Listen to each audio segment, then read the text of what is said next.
යාළුවනේ මං අද නුවර වැඩකට යන ගමන් ආවා. මං ඇවිල්ලා ඉන්නේ දැන් අපේ ගෙදර. ගෙදර දේවාලේ තමයි දැන් පෙන්වන්න යන්නේ යාළුවන්ට. ඉතින් ගෙදර දේවාලේ පෙන්නනවා. ඔන්න ඉතින් යාළුවනේ මෙතන තමයි මං කලින් වැඩ ටික කරගෙන ගියේ. මං දීඝවාපියේ වැඩ කරන්න කලින් මම මේ අපේ ගෙදර දේවාලේ තමයි වැඩ කරගෙන ගියේ. මේක තමයි මගේ ගෙදර දේවාලේ. මෙතන තමයි අපේ සීයලා. ඒ කාලේ සීයලාත් මෙතන තමයි වැඩ කරගෙන ගියේ. ඉතින් සීයලාගේ කටයුතු ටික තමයි මාත් කරගෙන ගියේ.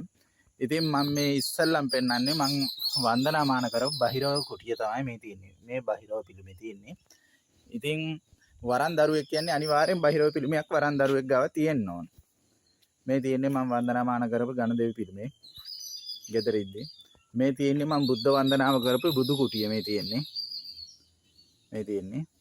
ඉතින් මේ බුදු කුටිය තමයි මේ තියෙන්නේ. ඉතින් අපේ අක්කට තමයි මම යතුරුගේ දීලා යන්නේ.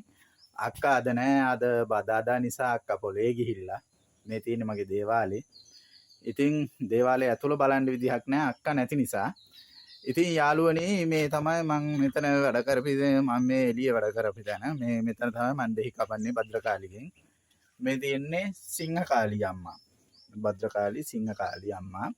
ඉතින් මේ සෝනියන් අප්පච්චිගේ යාළුවනේ මේ තියෙන්නේ. ඉතින් මේ තියෙන්නේ කඩවර දෙවියන්ගේ. ගොඩාක් දෙනෙක් දැන් කඩවර දෙවියන්ගෙන් වැඩ කරනවා. ඒ වගේ වීඩියෝ දානවනේ. මේ තියෙන්නේ කඩවර දෙවියන්ගෙන්. මේ තියෙන්නේ ඉතින් යාළුවනේ මේ සෝහන් කාලී අම්මගේ. ඉතින් යාළුවනේ මගේ මේ දේවාලේ වටපිටාව තමයි මේ තියෙන්නේ. ඔය මම මෙතන පත්තු කරන්නේ යම්කිසි දේවතාවෙක් ඉන්නවා. ඒ දේවතාවට තමයි ඒක රහස්ගතයි. ඒක වරන් හැම කෙනෙක්ම ඔය වගේ දෙයක් කරන්න ඕන. රහස්ගත පහනක් අනිවාර්යෙන් වරන් කට්ටියගේ තියෙන්න ඕන. ඉතින් යාළුවනේ මම මේ පෙන්වන්න හදන්නේ මේ තමයි මම බෝධි පූජා තියන බෝගහ. මම දේවාලෙම තමයි කෙනෙක්ගේ බෝධි පූජාවක් උනත් තියලා දෙන්නේ. දැන් දීඝවාපී ඉන්න නිසා මට ගොඩාක් මෙතනට වෙන්නේ නැහැ. දැන් නුවර වැඩකට යන ගමන් තමයි මේ ඇවිල්ලා වන්දනාමාන කරගෙන යනවා. ඉතින් මම මේ පාරේ මහ විපාරේ යනකොට නුවර යනකොට මං එනවාමයි. මේ තියෙන්නේ අපේ සීයලා ඒ කාලේ කම්බකණුව කියලා දෙයක් සෙල්ලම් කරා. ඒක අපේ පෙළපතේ එක පරම්පරාවෙන් එන දෙයක්.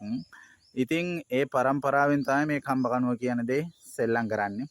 ඉතින් යාළුවනේ මේ තමයි දඩිමුණ්ඩ දෙවියෝ. දඩිමුණ්ඩ දෙවියෝ බණ්ඩාර දෙවියෝ ඒ හත් කට්ටුවක්. මේ ඉන්නේ දඩිමුණ්ඩ දෙවියෝ. ඉතින් යාළුවනේ මේ ඉන්නේ අපේ සීයා. මේ සීයාගේ වරමින් තමයි දැන් මම වැඩ කටයුතු ටික කරගෙන යන්නේ. මේ ඉන්නේ අයියාගේ වරමිනුත් වැඩ කටයුතු ටික කරගෙන යනවා. ඉතින් යාළුවනේ මේ ඇවිල්ලා මේ කම්බකණුවේ තියෙන 1000 බලයක් 90 බලයක් තියෙනවා. බණ්ඩාර හත් කට්ටුවක් වැඩ වාසය කරන තැන තමයි කම්බකණුවක් කියන්නේ. ඉතින් යාළුවෝ සැමටම බණ්ඩාර දෙවියන්ගේ දේව ආශිර්වාදය, දඩිමුණ්ඩ දෙවියන්ගේ දේව ආශිර්වාදයද මම මේ භූමියේ වැඩ කරගෙන යන දෙවිවරුන්ගේ දේව ආශිර්වාද සියලු යාළුවන්ට සියලු හිත මිතුරන්ට ලැබේවා. බුදු සරණයි. මම දැන්ට යනවා යාළුවනේ. තව තවත් වීඩියෝ ඉදිරියට දාන්න.